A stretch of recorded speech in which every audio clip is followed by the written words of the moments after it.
Welcome, friends, to our Wednesday meditation and talk. This webcast is on my Facebook and YouTube pages and IMCWs as well.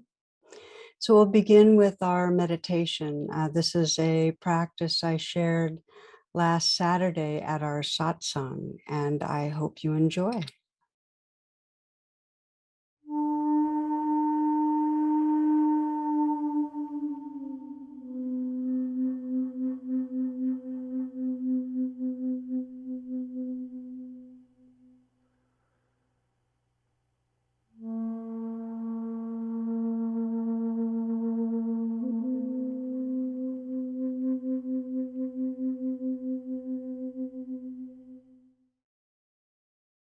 I'd like to invite you to begin by finding yourself the posture or position that most will support you, and take a few moments to adjust and balance yourself.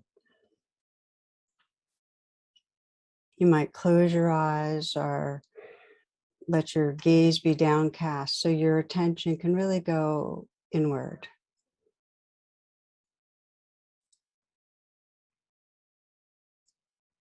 Let yourself come into stillness.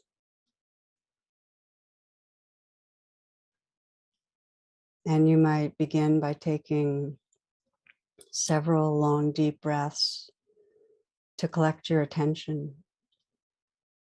So as you breathe in, really filling the chest and the lungs. And see if the out breath can be slow. And as you release the breath, to also release any tensions that have accumulated. And breathing in and filling the chest and the lungs. Full in breath and a slow out breath. And you can let go with the out breath. Letting go of thoughts and ideas in the mind.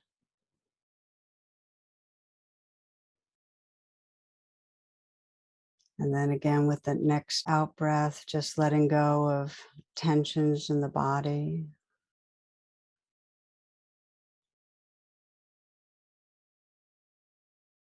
Letting go of whatever's unnecessary that you don't need to keep carrying with you.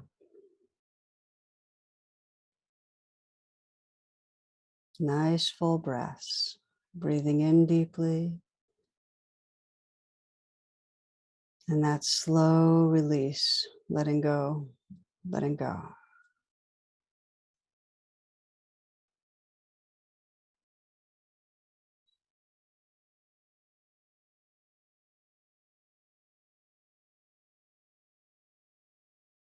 And you might let the breath resume in its natural rhythm and gently scan through the body. And just notice where there may be habitual holding, tightness. It's helpful to sense the region of the eyes and the brow and intentionally soften there, softening the eyes, letting the brow be smooth.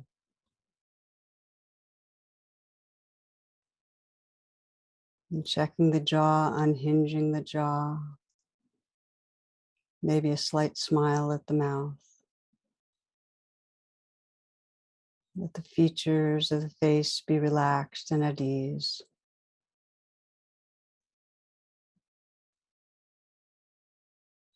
As you scan through the shoulders, feel from the inside out and sense if there might be a little letting go possible there. A dissolving, a melting.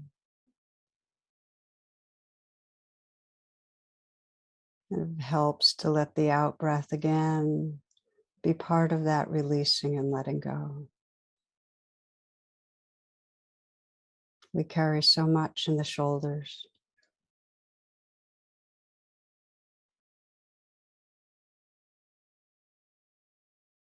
Let the hands rest in a very effortless way, easy way.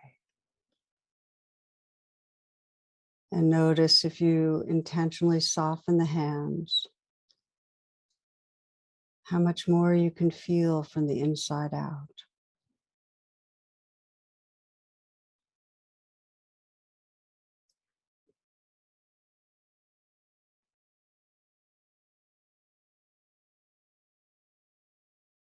Let there be an openness to the chest.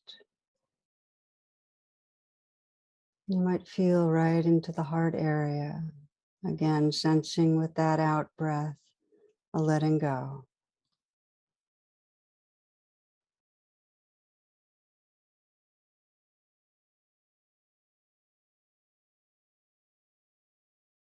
And letting this next breath be received in a softening belly.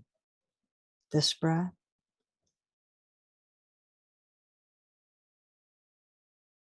And now this one. And again, loosening, relaxing the whole abdominal area.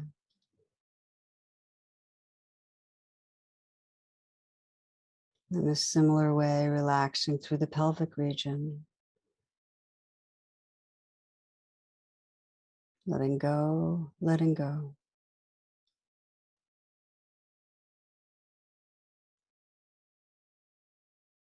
Releasing any tightness or tension through the legs.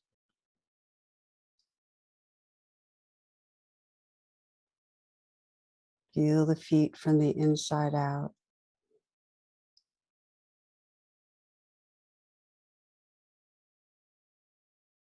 And sense if you widen the lens and feel this whole body simultaneously, you can sense a field of sensation.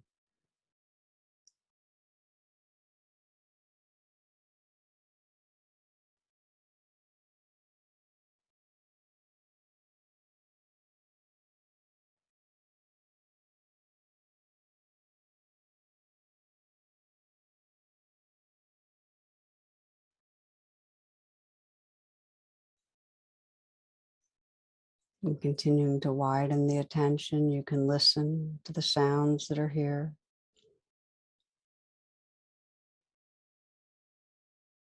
So that you're listening to and feeling the whole moment.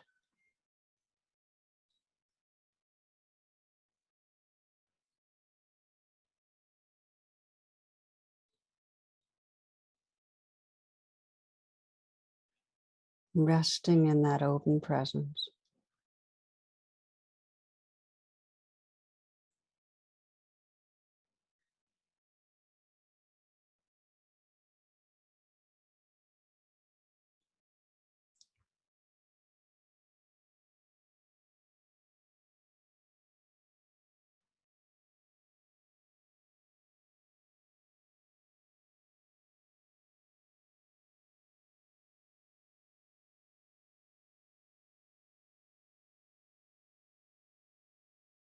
And from this presence, you can begin to imagine in a creative way,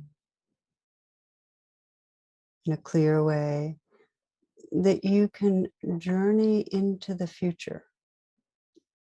And begin to imagine your life, perhaps 5 years, 10 years, 20 years ahead, depending on your age right now. And that you can encounter your future self.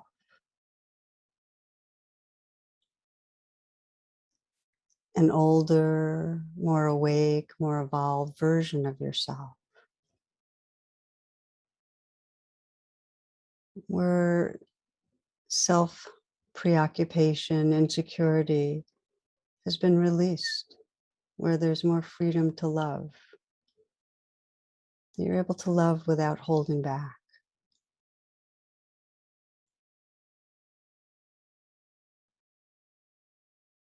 Just imagining this future self. You can imagine your future self's home. Wherever you're living, it might be where you are or somewhere else. And just sense where your future self is right now, and inside or outside the home, perhaps in a certain room. sitting in a certain place.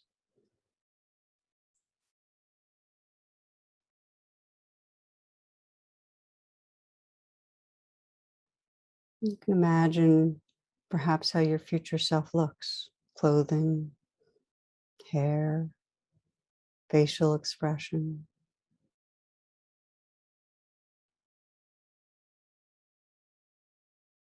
Imagine how they welcome you, just the look in their eyes, the warmth. Notice what their presence is like, how it feels to be with them.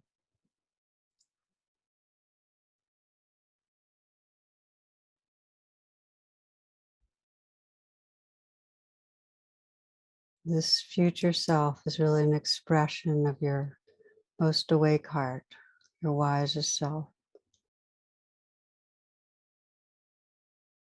the manifestation of that. And you can let your future self know about how these current times of global crisis are for you. What might be challenging for you in the different changes that are happening.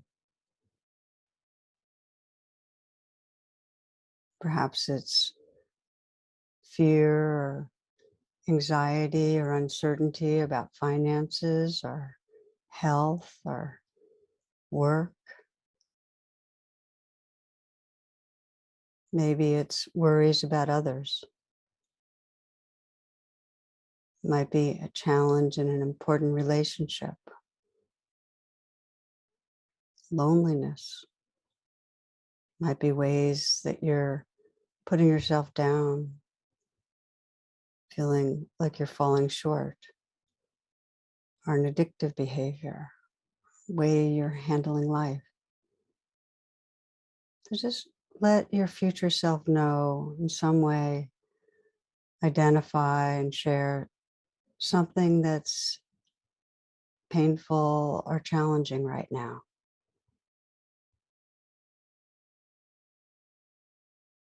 What you might be believing about yourself, believing about your future, or believing about your feelings.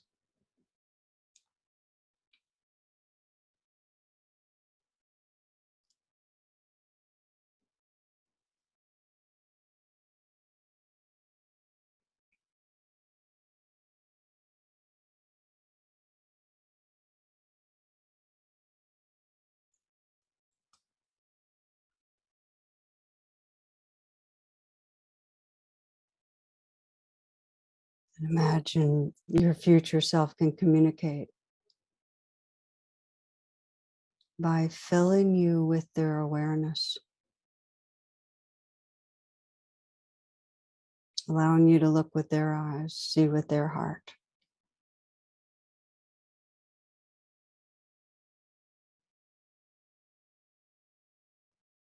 So, with the presence of your future self, of this evolved self, just witnessing the way in which your small self may be stuck.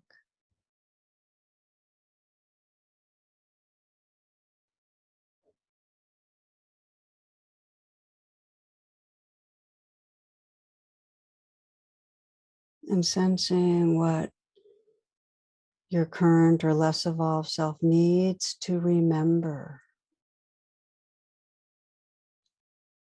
in order to grow and be more courageous, loving, and free.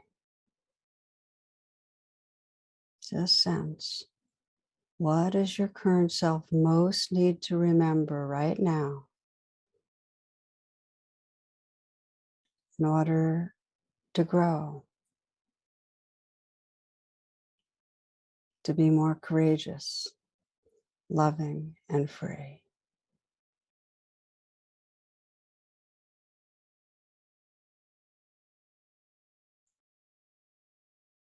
In these next moments, just sense this awareness of your future self offering their loving and care to wherever the vulnerability is right now. You might put your hand on your heart and just listen and receive whatever love, whatever message, whatever reminder your awake heart is offering to your human heart.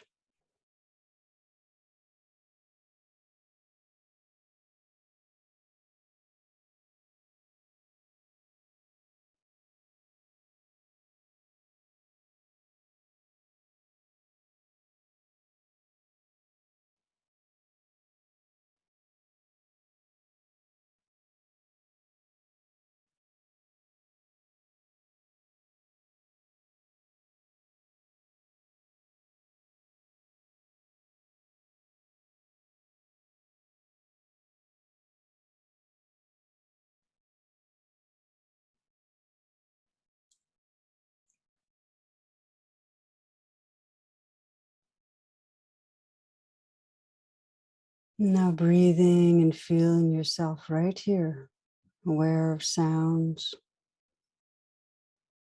sensations,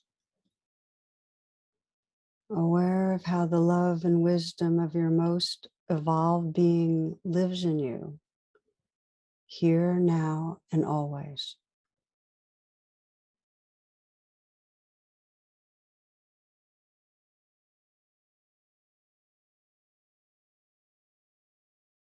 Trusting that with practice and time, you can naturally access and live from this awakened heart with more and more ease. That this loving awareness is here to guide and support you.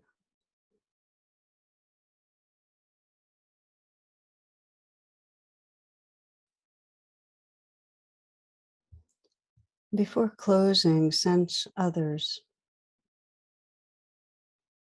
who are in the same process of waking up our hearts and minds, each calling on the love and awareness that's our source.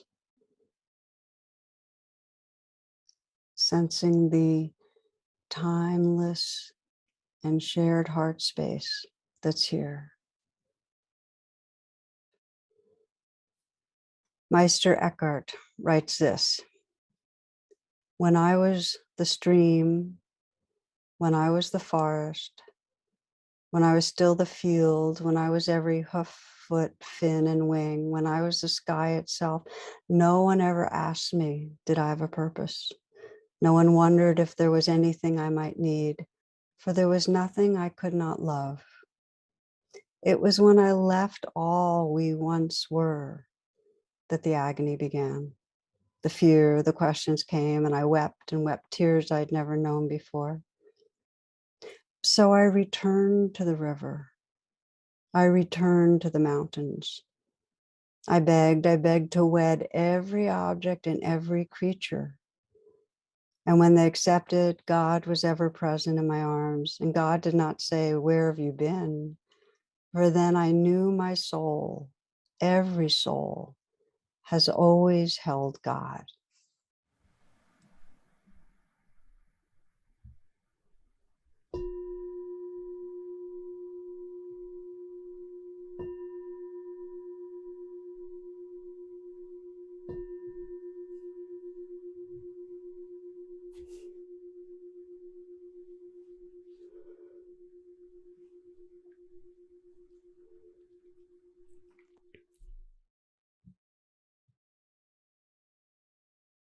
So please take a few moments to move around a bit, perhaps stretch or stand. And I'll be making a few announcements for this upcoming week. I invite you always to check my website, tarabrach.com, for virtual offerings. And I'd like to let you know that IMCW.org is our home community here in Washington. You can find live stream offerings made available by our local DC area teachers. The affinity groups for this coming week are women, military and veterans, teens, and the Teens of Color Mindfulness Group. I invite you to offer dana, which is a financial donation for the teachings, the talks. They're offered freely Also, I'd like to ask to also, we welcome your donations. The teachings are offered freely, as you know, and whatever you contribute makes a great difference. So you might offer $10 if you can't afford it. Whatever you can offer is greatly appreciated, and the links can be found in the description. So we'll begin in a few moments. We'll take a short pause, and then we'll begin this week's reflections.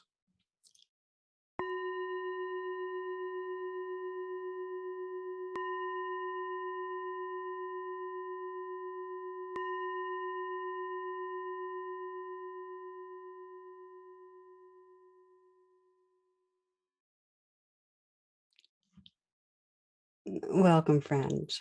Namaste. I have a friend, he has two teens in high school, and he recently commented to me that he has these compartments of normalcy. It might be times he's immersed in work or watching a Netflix series with his partner. And then he gets jogged back into realizing he's living in a totally shaky, off balanced world. And it just makes me think how, for so many of us, we've been waiting to get back onto terra firma, solid ground. But then the upheaval just keeps on happening. The pandemic continues. The realization of what is happening with climate change just goes deeper into our bodies. There's these natural disasters, and then the anti-democratic forces, and it just keeps going. And with that, there's this pervasive fear and anxiety, a sense of loss. And there's many different responses. For some, it's just this anxiety, a sense of being down, and that's what's so pervasive. And of course, when we're caught in that, it doesn't bring out our best behaviors. As we know, unprocessed fear, unprocessed loss, it creates a sense of separation that we act out. There was a story of a woman's husband had been slipping in and out of a coma for several months, and she stayed at his bedside every single day. And one day he came to and motioned for her to come closer, and he whispered to her, his eyes are full of tears, "You know what? You've been with me through all the bad times. When I got fired, you were there to support me. When my business failed, you were there. When I had that terrible car wreck, you were with me. When we lost the house, you stayed right here. When my health started failing, you were still by my side. You know what?" "What, dear?" she asked gently, smiling. He says, "I think you're bad luck." So it's not our habit to face fear and loss directly. First, we blame others or blame ourselves. We'll get back to that. But I'd like to say for now is that through all of human history, there's been trauma. There's been wars and natural disasters and plagues and so on. And many of us have experienced personal trauma, whether it's abuse or major illness or some deep emotional wounding, sudden loss. Huge number have generational trauma, such as the trauma that comes from racial violence and oppression. But we've never been in a collective trauma where the entire life system of our larger body, this earth, is severely threatened. And here's the thing about our traumatized world.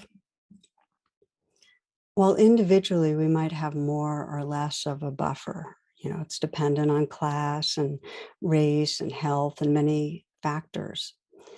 Fear is contagious. And the fear level's been ratcheted up around the globe, and it keeps on increasing. And our nervous systems register it.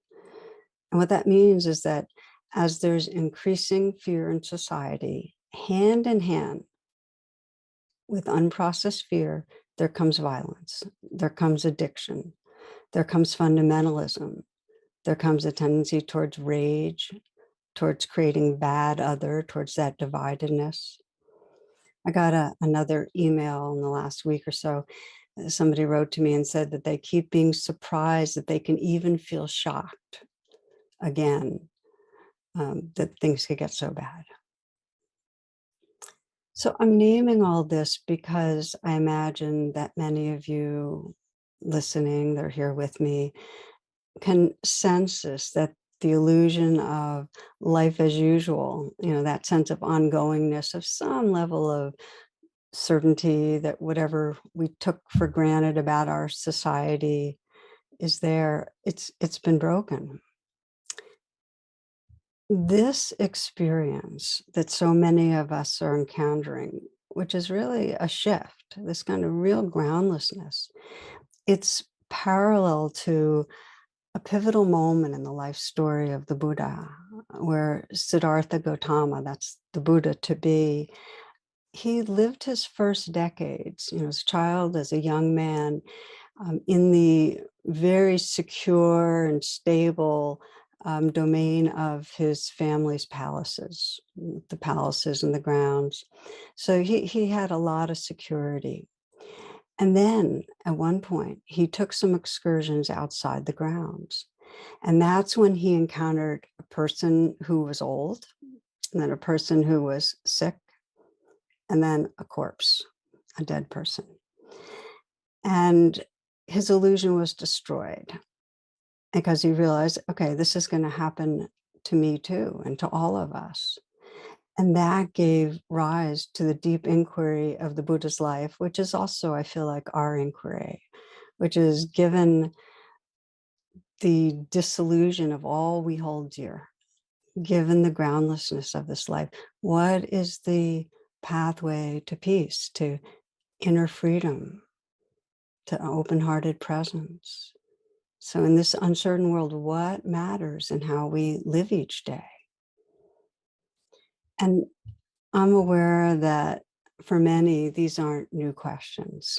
How do we really find inner freedom? How do we live with an open heart? But what's new is that they have a real urgency and immediacy right now. Because if we don't dedicate, purposefully deepen our attention, uh, life is easily hijacked by fear, and ever more easily in these days. And sometimes it's not so evident. It comes more as a sense of being kind of, chronically off balance, or just worried a lot, or difficulty really arriving in presence with others, kind of short-tempered, maybe a sense of personal falling short. But for many, especially those living with some past trauma, it's very triggering times. A real sense of being cut off, of isolation, and kind of more gripping fear.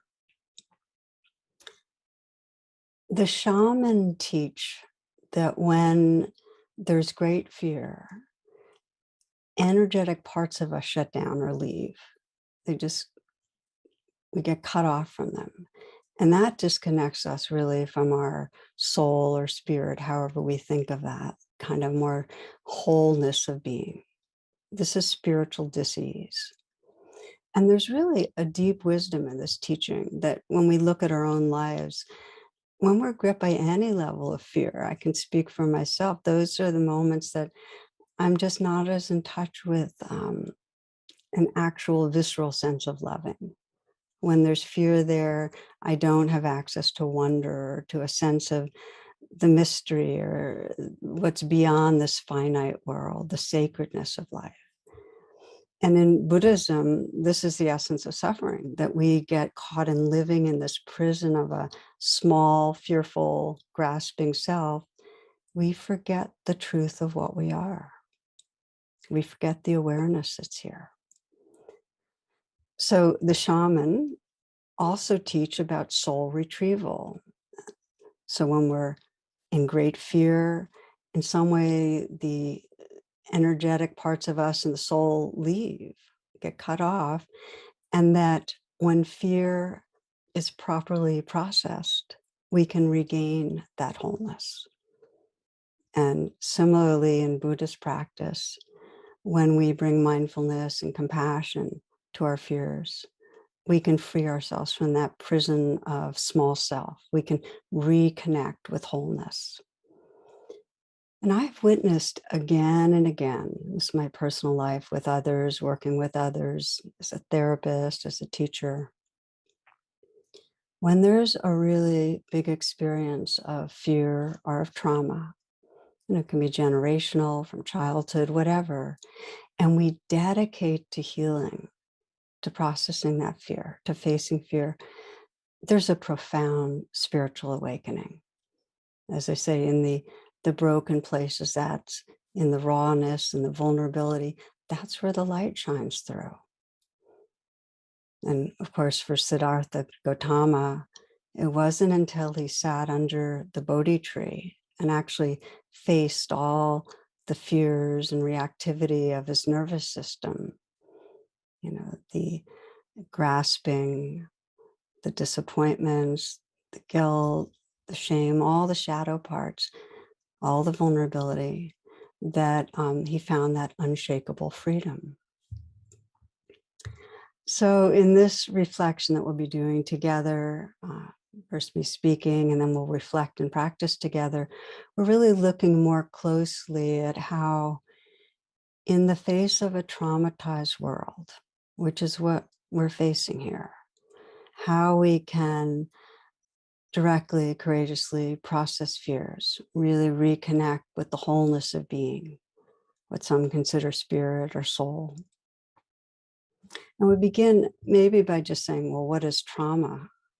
And in moments of trauma, the nervous system's overwhelmed and our normal coping strategies just don't work. And when there's not a processing, when we're not able to effectively fight or flee or discharge the energy, the fear stays in our tissues. And we develop the symptoms called PTSD. And these are just the ways that our system continues to try to cope and protect and digest and process trauma. And those symptoms include, and this should be real familiar, anxiety and depression and numbing and dissociation, hypervigilance, intrusive thoughts, sleep problems, avoidant behaviors, feelings of shame. Now, many of us, and really more than we imagine, have experienced some form of trauma. We all experience great fear.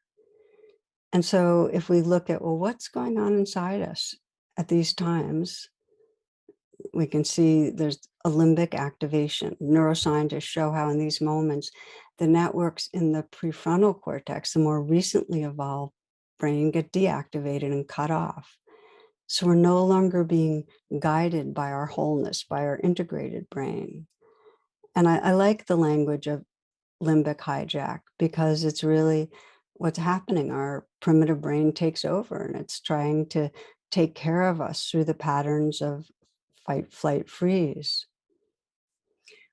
I go back over and over again because I find so helpful the visual from my colleague and friend Dan Siegel, psychologist Dan Siegel, where he says, think of your fist, and you might make a fist right now as your brain. Okay, this is your brain, and I'll just walk through this with you.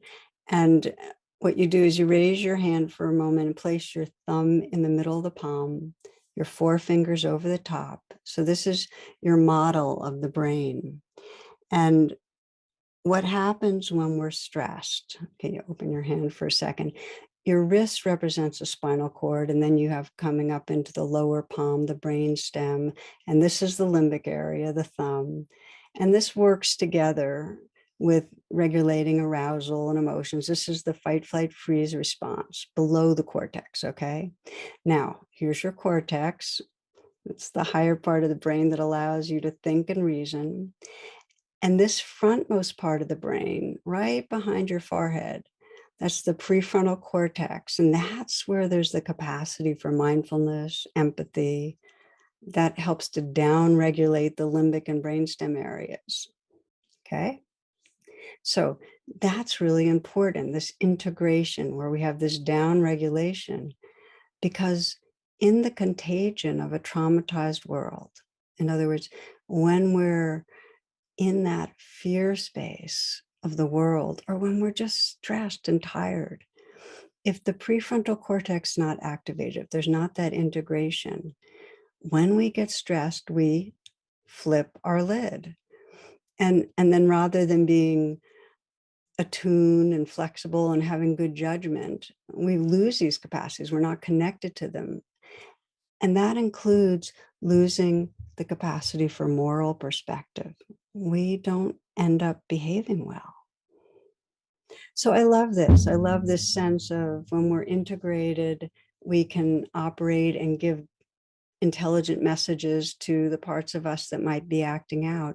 But when we flip our lid, we're no longer coming from our wholeness and our intelligence. And there's two things I like to point out about these stressful lid flipping times we're in. And one is that we need to do whatever we can to nourish and maintain the integration of our brain. That's where meditation comes in. And this is so much science now that shows us that just by sitting down for a short time each day, you are strengthening the communications between the different parts of your brain that end up creating what we call integration. It really makes a difference. And that's what gives you resilience. That's what gives you access to more lucidity, to more balance, to more centeredness. I know for myself that during these times and really feeling how much is going on, it's called me to deepen my practice, my formal practice. I've always sat in the morning. Now I also sit at the end of the day and I take pauses through the day. So integrating the brain with meditation, big deal. But where we're going to spend our time is, what do we do when fear has the upper hand at any point during the day, whether it's episodic or whether it's ongoing? We all have moments where we do have that flip, where we know we're not connected. We know we're off. So we're going to look at the pathway back to integration. Like, how do we process the fear with an applied meditation? And the basic process is that we contact or feel the fear in our body, but we don't do it in a habitual way where we're actually resistant to it, where we feel victimized by it, where we are feeling like it's a bad thing.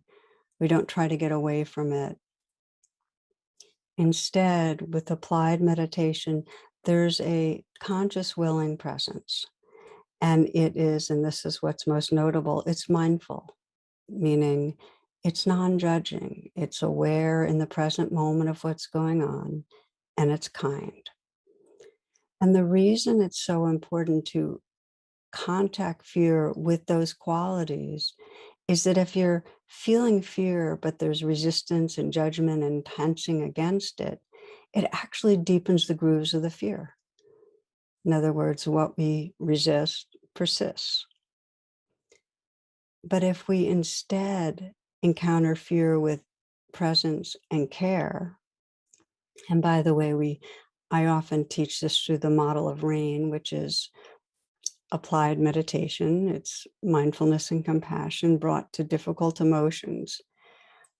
When we do it that way, it creates new neural pathways. There's a new reference experience, and it increases our what's called affect tolerance. We start having this growing sense of space where there's room for the fear. There's an okayness that the waves of fear can be tolerated because we're more resting in a kind of ocean of awareness. But here's the thing, and this is what I want to really emphasize as we drill down. When fear is very strong, or when there's trauma, we can't even do that right away. We can't directly contact it. We can't do rain right away because we don't have enough access to mindfulness or kindness. And just re-experiencing fear can be, or re-experiencing trauma can be re-traumatizing. So we're going to go through some preliminary steps when fear is strong that actually set us up to process fear. And the first step is we need to strengthen some positive resource states. We're going to call this resourcing, which is a very commonly used word in psychology. And it really means that we need to first do whatever we can, direct our attention however we can to strengthen the sense of belonging, of love, of safety. Because here's the thing, the very essence of trauma is feeling cut off, feeling separate. So we need a degree of reconnecting to make it safe enough to then begin to directly process.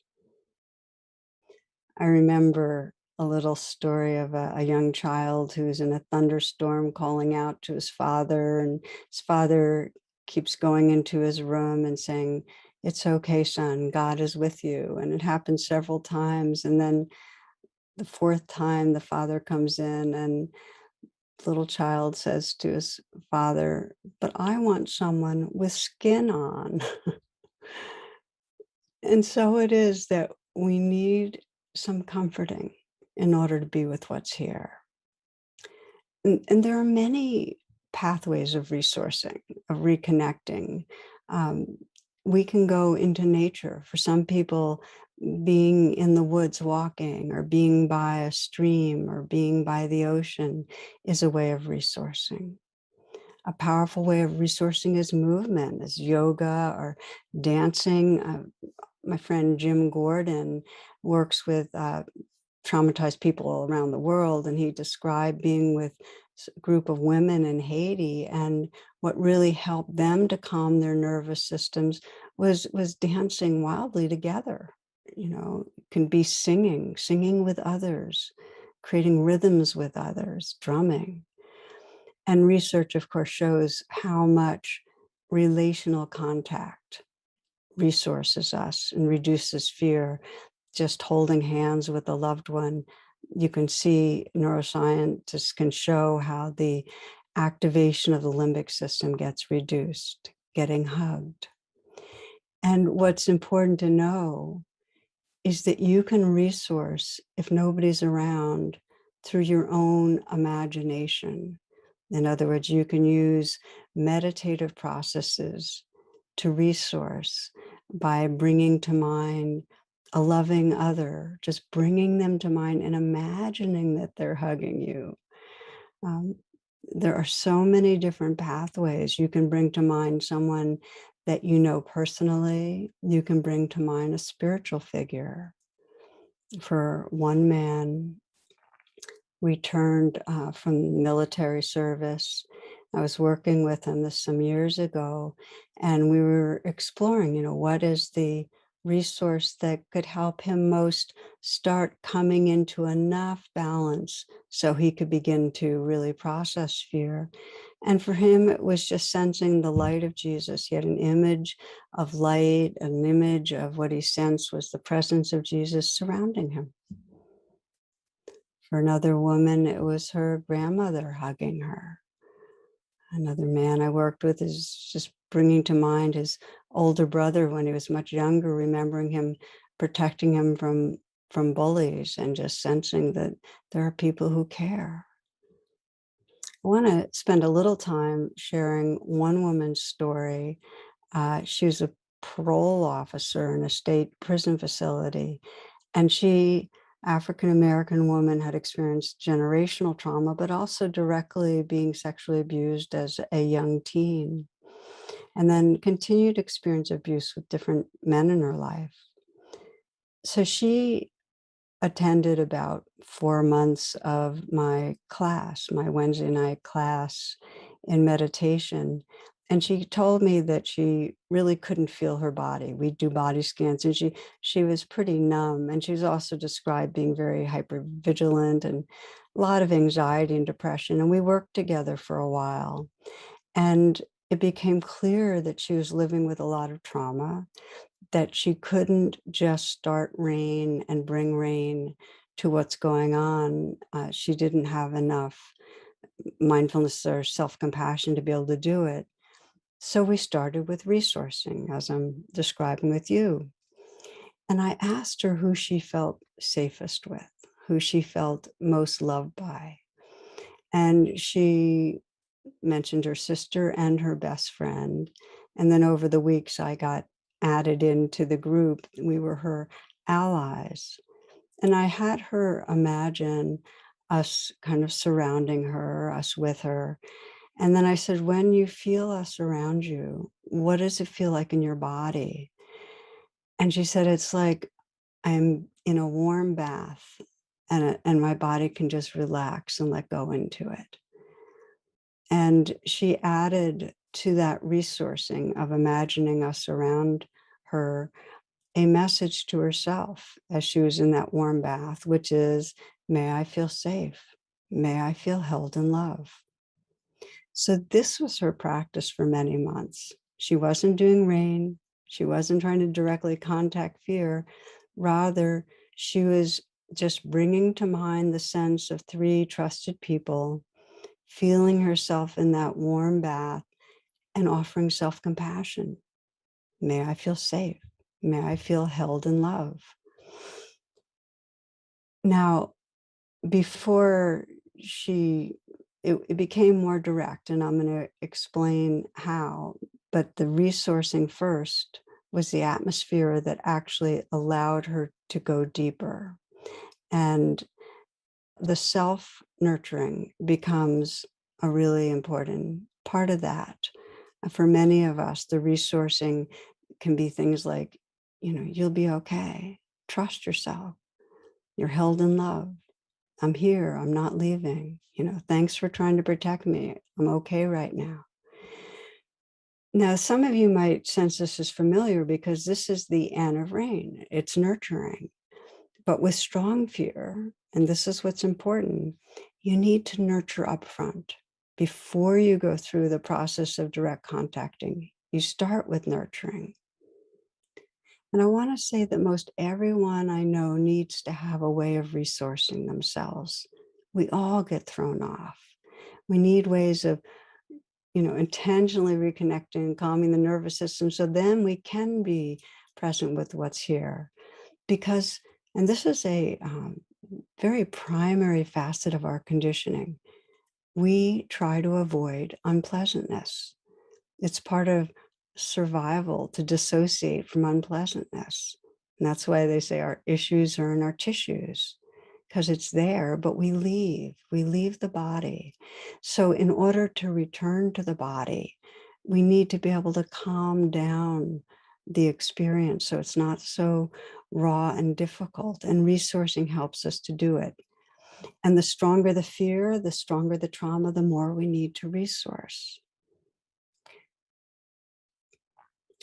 Many of you have probably heard of Bessel van der Kolk, who wrote the book, The Body Keeps a Score, which is a highly recommended book on trauma.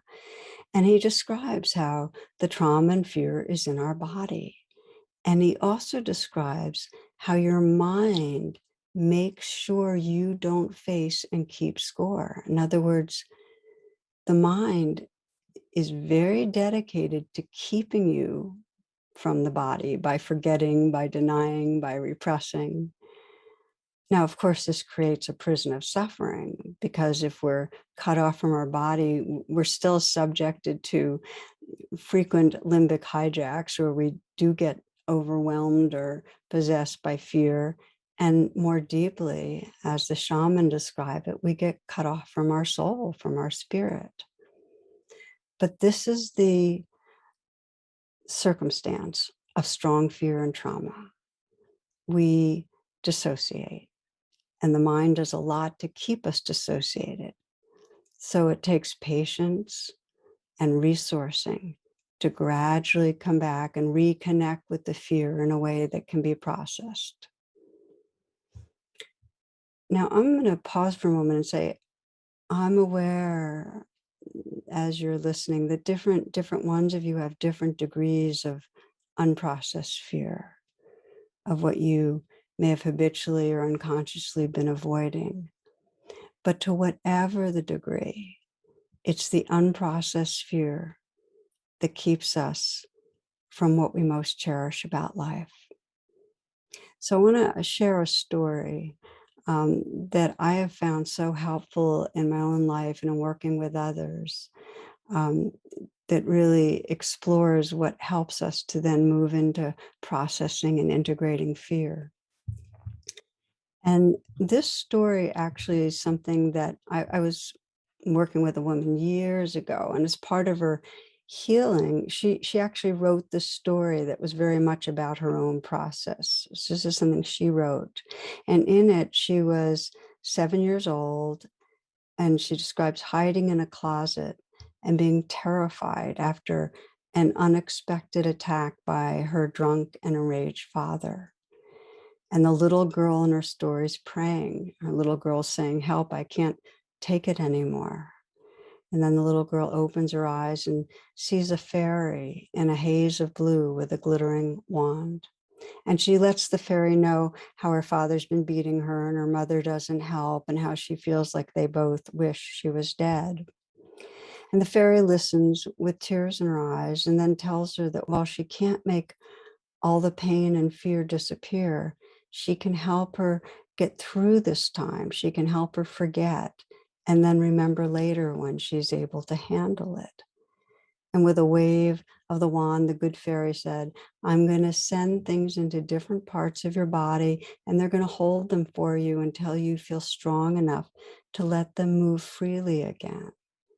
And she explained that she's going to tighten and dull the little girl's pelvis and belly, and she's going to constrict her heart and her throat and protect her from feeling the raw intensity of the hurt and the fear and the brokenheartedness. And I'm reading you this part. She said, "You will have trouble feeling and being close to people, but it will be your way of surviving.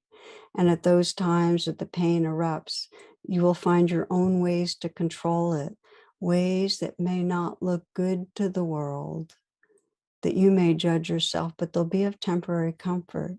And you, my darling, will be a fairly functional human being in spite of all this, because you have a strong mind and you can hold this all in, and I will be helping you." The child, looking directly into the fairy's eyes, asked, "How will you help? Will you come back to see me?" "You will not forget everything. I will leave a voice inside you that will urge you to reconnect with your whole self. It may be a very long process, but in time, you will feel an urgent calling to step out of imprisoning beliefs, to unwind your body and release what it's been holding all these years. You will learn the art of sacred presence.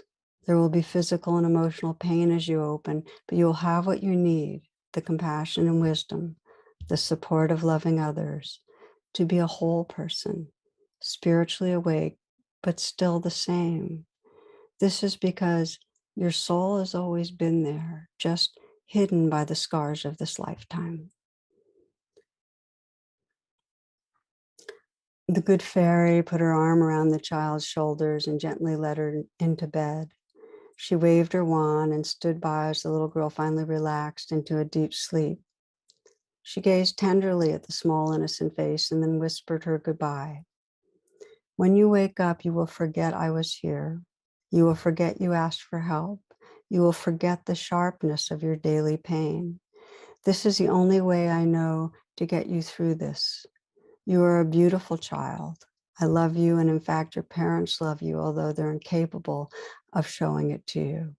You will have to love yourself enough to heal, so that when you're older, your life will be powerful, full, and free. One day you will know who you really are. You will trust your goodness and know your belonging. Until then, and for always, I love you."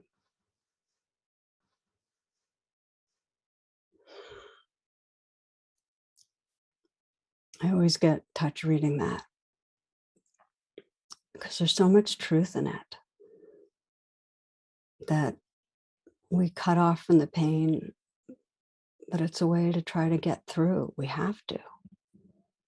I remember when I first told this story at a meditation class, a lot of people came up to talk to me afterwards and were sharing with me how they'd always felt disconnected from their bodies, how a lot of tension was in their bodies, how they used food to numb out the pain and drugs and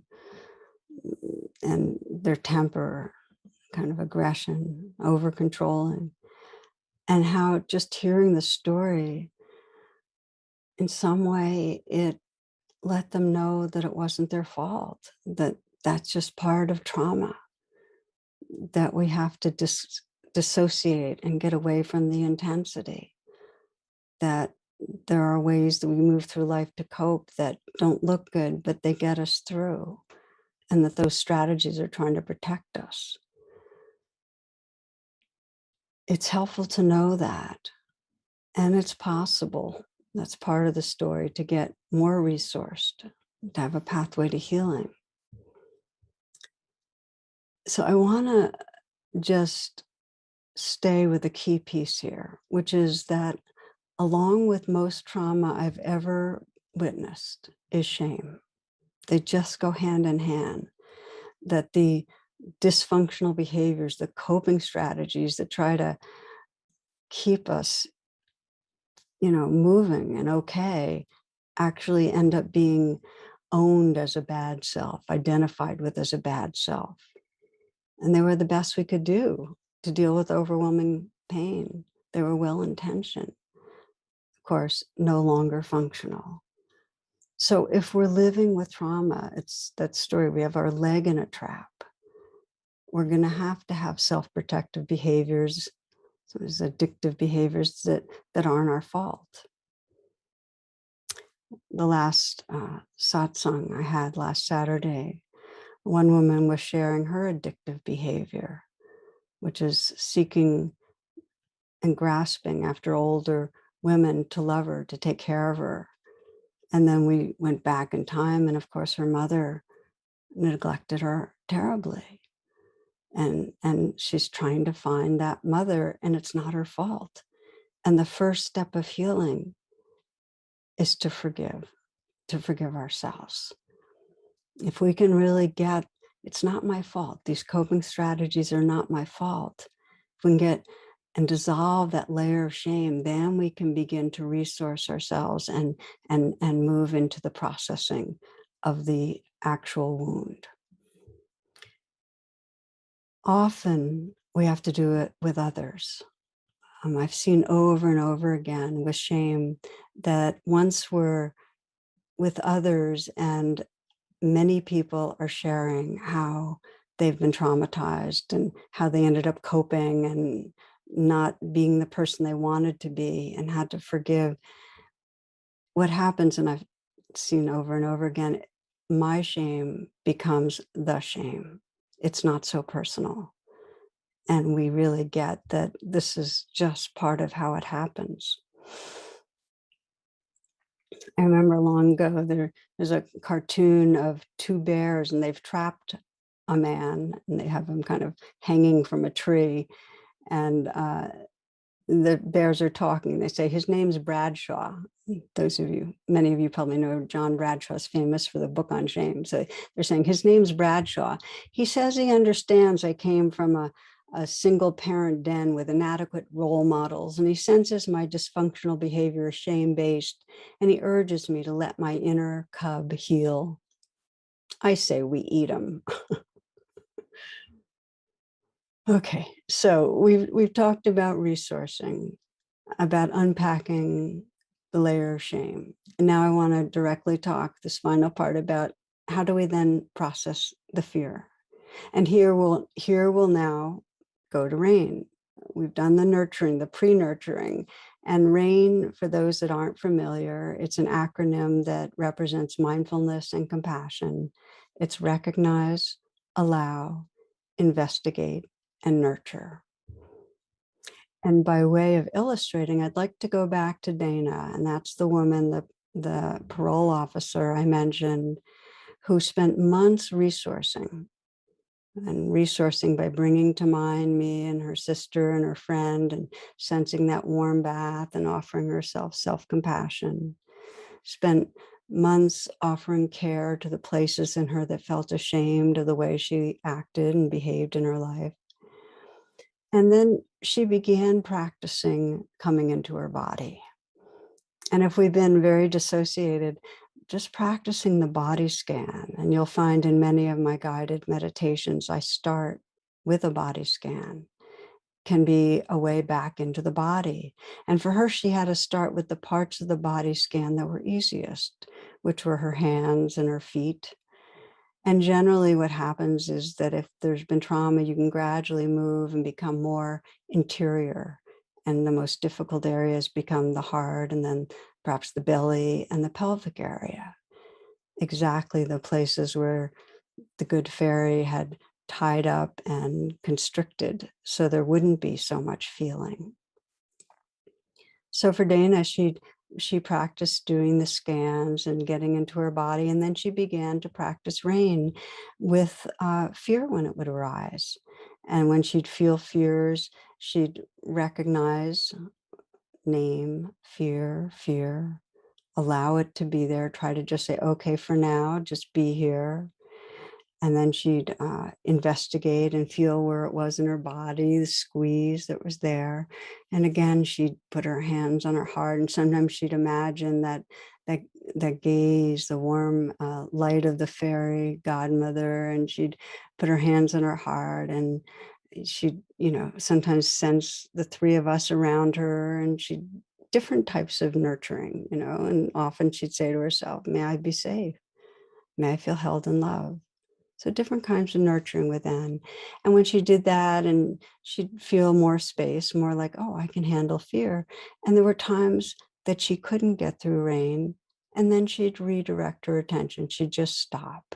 And again, just imagine the three of us around her. So when there's strong fear, you might start rain and find out it's too much, or you can't allow, you can't do the A, then go back to resourcing. She practiced like this for a while and got better and better at being able to move through the whole rain practice. But then she had a very, very intense experience that I want to share with you. It was triggered by her current ex-boyfriend, another man that in a way it had evolved the same way of her past relationships to being abusive. She was staying over at her best friend's house, and she was sleeping in the living room. She had been terrified that he'd follow her. And she started feeling a huge amount of fear. And so she called on her allies, and she resourced. Her friend was asleep, but she did this as a meditation. And she started feeling us around her, but then she opened right into the fear with rain. And it was very, very strong. She described it like hot broken glass tearing through her chest. That's how it was. And she kept having to resource, imagine us to stay with it. And as she did, she kept letting the fear move through her, letting it unfold. And that's what happened. It felt like that hot broken glass tearing through her chest, but then it became a little more dispersed. And then gradually she started sensing that she was large enough, and it started decreasing some. And when she got to after the rain, and after the rains where you just sense the presence that's here, the fear was still there, but there was way more space. There was a space of loving that was bigger than the fear, a space of loving that was bigger than the fear. And it was filled with a very warm, luminous light. And she had this realization, this is the light of my own soul. By staying with rain and with the fear, she had opened to a space of awareness where she was reconnected with the light of her own soul. And she sensed that that soul space really was her deepest essence. It was more true. It was more who she was than that traumatized self she had been organized around for the past 2 decades. There's a poem I love, and I shared it with Dana, and I've shared it with you in the past. This will be a moment to pause and just take this in from the poet Rashani Ray. There is a brokenness out of which comes the unbroken, a shatteredness out of which blooms the unshatterable. There is a sorrow beyond all grief which leads to joy, and a fragility out of whose depths emerges strength. There is a hollow space too vast for words through which we pass with each loss, out of whose darkness we are sanctioned into being. There is a cry deeper than all sound, whose serrated edges cut the heart as we break open to the place inside that is unbreakable and whole.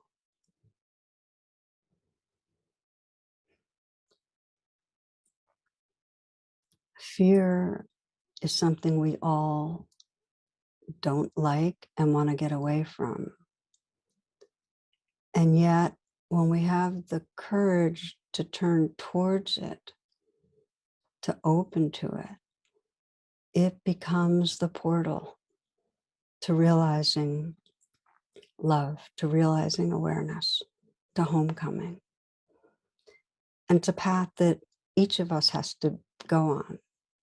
Everyone on a healing and spiritual path has to face fear, has to process fear. And it includes this kind of inner processing for all of us. At some point, we need to be able to stay with and be with and feel. But it's not a solitary practice. We also need others to be part of it. Our great dis-ease is the illusion of separation. There's no way to trust our belonging without awakening together. For Dana, I told you she was a parole officer. Several months after this experience, she was at work and she called a parole client who had missed an obligatory relapse prevention meeting and confronted him with that. And he went into an aggressive rant, cursing. And he ended up saying, "You're like all the rest. You don't give a shit about what my life is like." And he slammed down the phone. And she sat there and it was triggering. Her heart was racing. Her whole body shook. And she knew she needed rain. And she knew she first needed a resource. So she planted her feet firmly on her rug, kind of grounding, and she called on her allies. And then she told me she was able to be calm enough to walk through rain. She found her way back to that space where she said the inner light was back, that big me, the soul space. And I was holding myself with that kindness.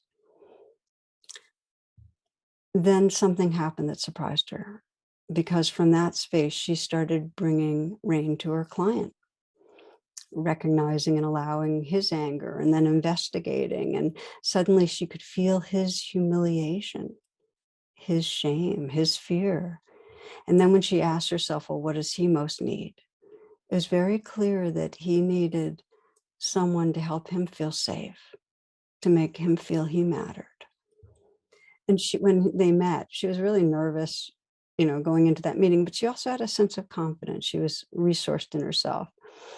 And at first he was really sullen. He wouldn't even look her in the eye. But then she started asking him questions and really showed her concern. And he became animated. And he was telling her how wild his old friends were and how hard it was to stay clean. And before leaving, he said, maybe I got you wrong. And I'm sorry about that. And thank you for being on my team. And she shared with me that in the past, she had been pretty armored, didn't cut others much slack. But through processing her own fear, reconnecting with her own soul, she found she was increasingly kind and empathetic with others. She was actually wondering, well, how can I help others feel safe? How can I help them reconnect?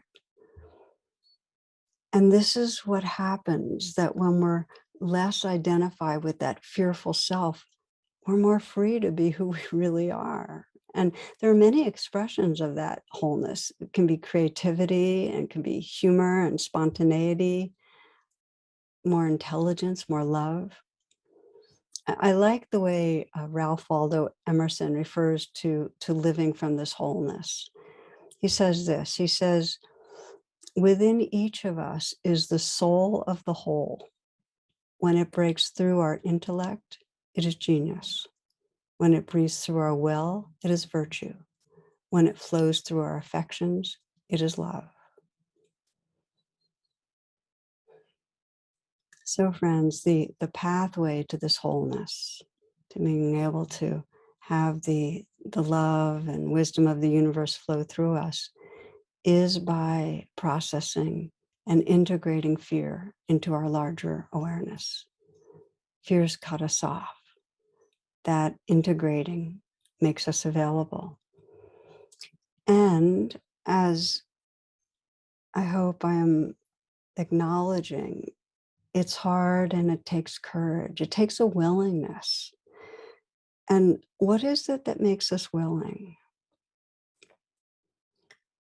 You know, and although the pain of trauma or emotional wounds, they can, they might lead us to believing that our spirit's been tainted or destroyed. I mean, so many people feel like, you know, I'm flawed. It's not true. No amount of violence can corrupt the timeless and pure presence that's the ground of being. No amount of violence. And the waves of fear or shame may possess us temporarily, so we start believing something's wrong. But if we continue to pay attention and to connect with others and to bring loving presence to what's going on inwardly, our lives become more and more filled with spirit and with grace. We become more aware of the sacred within and around us. And we intuit this, even when we're living largely cut off, there's something in us that intuits a larger reality and that longs for that. Our hearts long to live from that. So I began talking about our traumatized world. The greatest gift we can offer our world is to reconnect with our bodies and our hearts and our emotions, and reconnect with this earth body and with those we know and those we don't. And I spoke of how Siddhartha the Buddha, to be really dedicated to a path of awareness and compassion when he faced the reality of how uncertain this world is, the suffering. And we can do the same. And these are the times that call for us to do it. That our unprocessed fear separates. It drives aggression. It drives bad othering. And this courageous path of facing fear enables us to be a force for healing.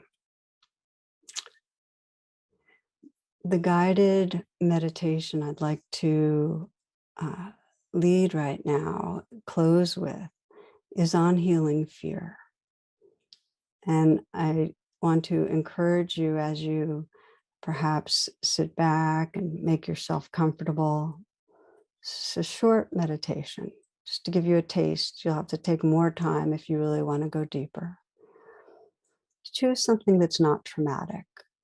Choose a situation in your life that arouses mild fear, some level of fear. It might be something to do with what the world is going through, pandemic, climate change, the political dividedness and violence, racism. May have something to do with what's immediately going on in your own life with relationships or health. Whatever it is that brings up some sense of anxiety or fear, And we'll be starting with resourcing. But if at any time during this practice the fear feels like it's too much, go right back to the resourcing. Don't try to directly encounter fear. The resourcing itself is a powerful way of setting the groundwork. So bringing to mind the situation and taking some moments to let yourself sense how that situation is living in you.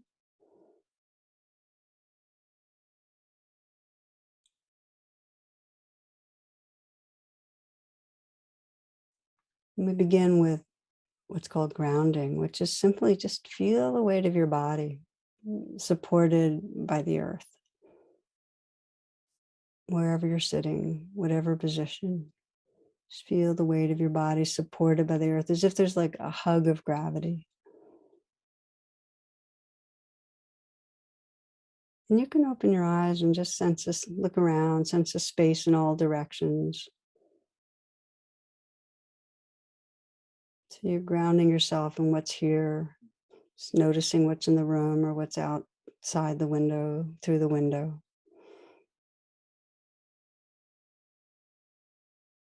And if it helps to deepen attention by closing your eyes or letting your eyes be downcast, that's fine.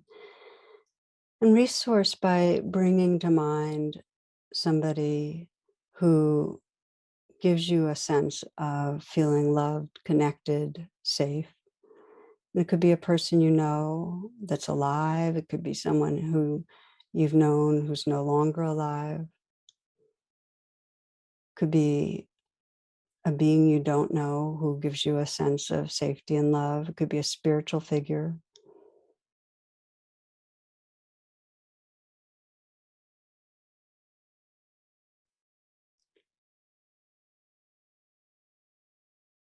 When you bring someone to mind, and for some, it's a formless sense of presence, and that's fine too. Let it be close in. To actually sense that being or the presence that's coming through them as close in, as surrounding you, as filling you, as Dana did, kind of bathing you.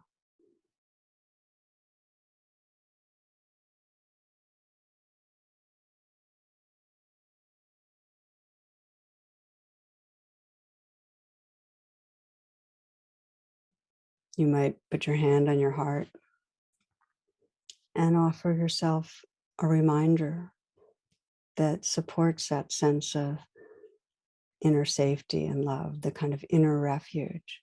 It could be simply, you're okay, or may you rest in love, be held in love. Whatever reminder brings comfort and ease to your nervous system and heart.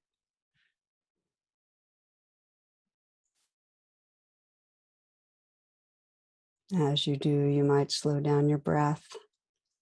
It's a slow, long, deep in breath and out breath, maybe 4 or 5 seconds.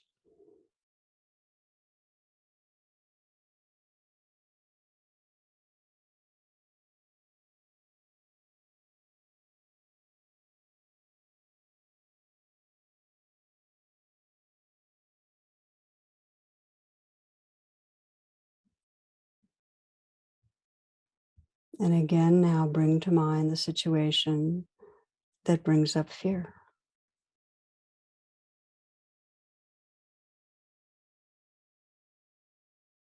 And let the situation be more close in now and sense what's the most difficult part about it, what's most upsetting or scary.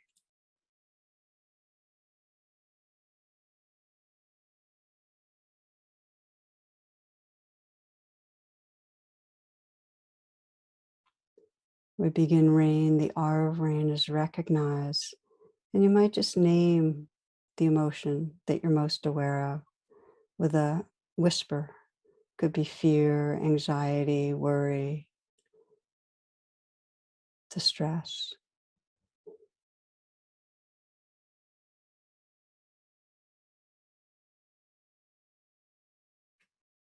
The A is allow, and that's just letting it be here without adding a judgment, without pushing it away or fixing. And if it's not possible to allow it, then that's a sign to go back to resourcing, which is quite fine.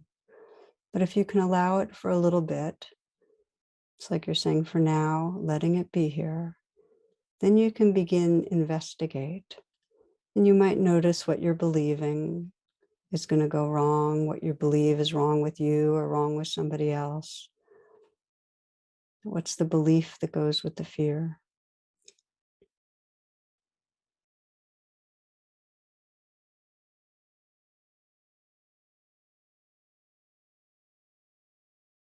And when you're believing this, just how does the feeling in your body correlate? What's the felt sense of the fear in your body? Where is it located?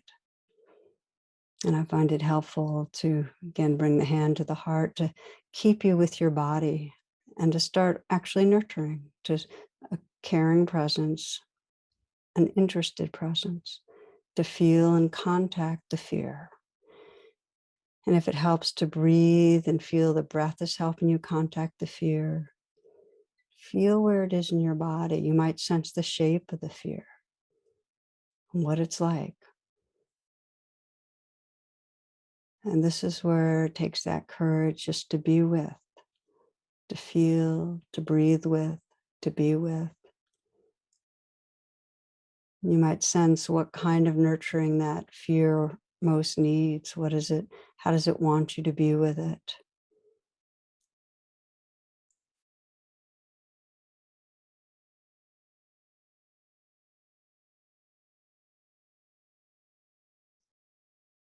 And as you listen to and feel the fear, you might sense that you can, from your most spacious awareness, from the love of your awake heart, offer what might be needed in this moment.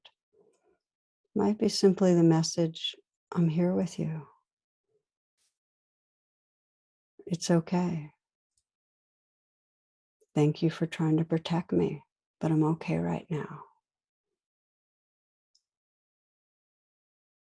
Or maybe trust in love, rest in love. Just offering whatever message deepens that capacity to be with the fear.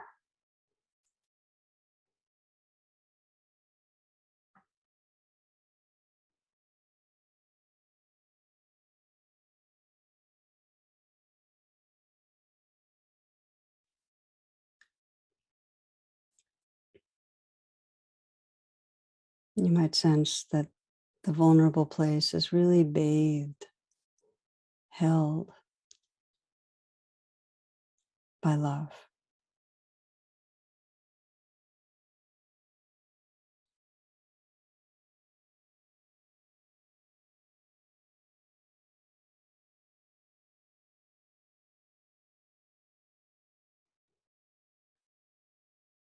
And then gently we move into after the rain, noticing the quality of presence that's here, the awareness that's awake, witnessing, including all that's going on.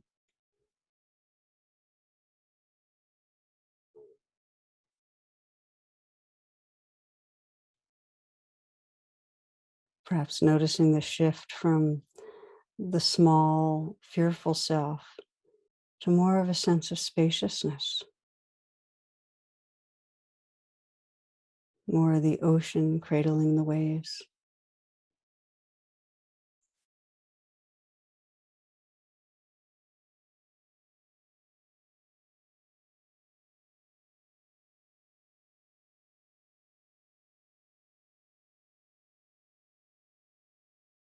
Sensing the space, the tenderness that's holding the fear, and knowing this spacious awareness, this tenderness is more the truth of who you are than any story of a fearful self.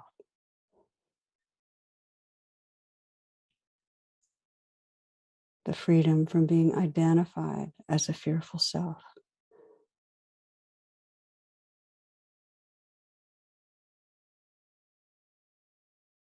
resting as the awareness, the ocean that's cradling the waves.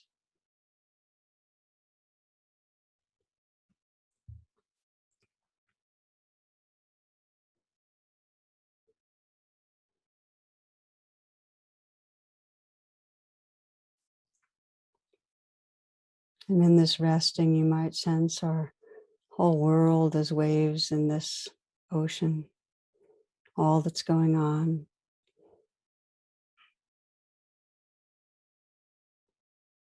Sense our shared prayer that growing numbers come home to realize their essence as loving awareness, remembering our belonging and bringing healing to this precious earth and to all beings.